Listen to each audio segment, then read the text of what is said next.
நீங்கள் பார்த்துக் கொண்டிருப்பது நியூஸ் 21 செய்திகள். தமிழ்நாடு செய்திகளை உடனுக்குடன் தெரிந்து கொள்ள நியூஸ் 21 செய்திகளை பாருங்கள். உண்மை, உழைப்பு, உயர்வு. தென்காசி மாவட்டம் பண்பொழி சேனை தலைவர் சமுதாயம் மற்றும் இளைஞர் அணி சார்பில் வீரபாகு சேனை தலைவர் சமுதாய நலக்கூடம் திறப்பு விழா நடைபெற்றது. தமிழ்நாடு சேனை தலைவர் மகாஜன சங்க அறக்கட்டளை மாநில தலைவர் KR கிருஷ்ணமூர்த்தி சிறப்பு விருந்தினராக கலந்து கொண்டு மண்டபத்தை திறந்து வைத்தார்.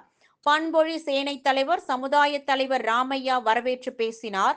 நன்கொடையாளர்களை மாநில தலைவர் KR கிருஷ்ணமூர்த்தி சால்வை அணிவித்து கௌரவப்படுத்தினார்.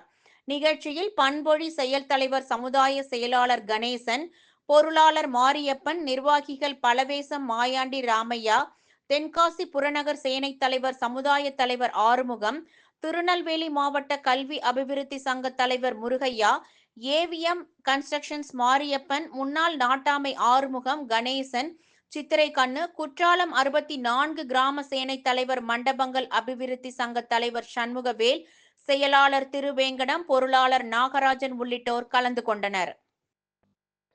நியூஸ் 21 செய்திகளுக்காக தென்காசி மாவட்ட செய்தியாளர் கோதர்ஷா.